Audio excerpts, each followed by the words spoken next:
Dudes, I am at a bar in the Cidade Baixa, Porto Alegre, called Rock and Soul.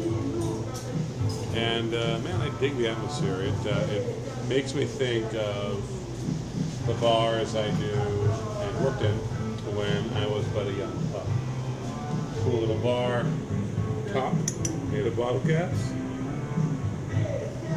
But a thing that's really cool is this amazing shelf of whiskeys. I mean, they've got a whole bunch of whiskeys and bourbons. I am drinking the Jura Origins. It's really pretty well-rounded, slightly sweet. Not the sort of peaty smokiness I normally enjoy. But it's got a little punch that makes me glad I ordered it.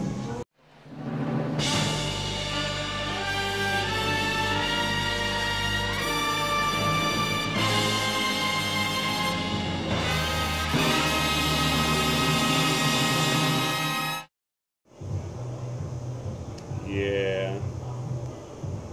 Dudes. So yeah, still in that same bar. But outdoors. Whole other world.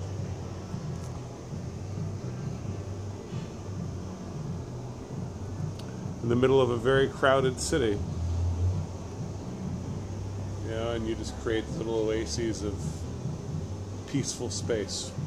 So this is my last Brotherhood of Man Dudes. Those of you who have been following my ministry here, which is not something I talk a lot about on this channel, know that that's our group of theologizing, philosophizing, drinking beer, and smoking pipes.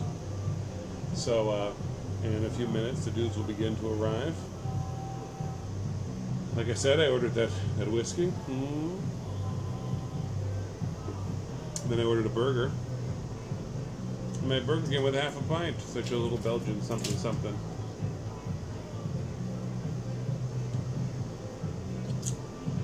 I'm gonna miss this place.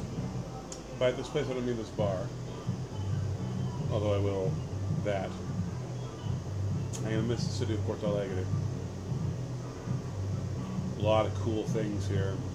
A lot of fun things. I learned a lot. You know, I was just walking past this building that just imagining living in it would make me want to scream. It was this long building. It was an apartment building. It was narrow as a small house. You know, like as narrow as this. But like 6 stories tall and deep, like half a block deep. So the apartments would not have been small. Probably really nicely furnished inside. But the only windows in the entire building, that was, like I said, half a block deep, were the windows that opened up to the street. So the entire side of the building, which was exposed, you could see it because there was houses next to it, were just concrete, just pure concrete. And you go downtown and you see, just dirty, filthy versions of the same thing. And I was talking to a friend who's a historian here and who lives in a small town outside of the city. And we were talking about the dehumanizing effect of certain urban environments. And it's far-reaching. It's not just with the poor. So you have to combat that. And it's easy not to. It's easy just to let the momentum and the difficulties of life carry you into just operating in this inhuman environment. But you got to humanize it. You got to do that right there. You got to paint things purple. You know? You got to make pretty things like that. It may seem silly, but it's not. It's really important. And it's something that is easy to take for granted when you're surrounded by it. In my hometown in South Carolina, there's this big six-lane highway road, 6-lane road, avenue, boulevard. It's called the Boulevard. With the Walmart, the Target, the Lowe's, they're all on it. I mean, you know what kind of thing I'm talking about. And I just hate going there because they took out all the trees and there are no sidewalks. You can't even walk. That's how inhuman that particular space is. You know, we all have our own ways of dehumanizing space. In Brazil, there are sidewalks everywhere, but things get dirty in ways that Americans wouldn't accept.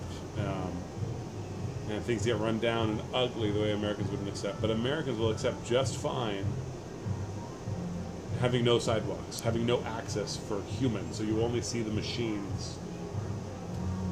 So whatever our context is, man, we gotta fight it.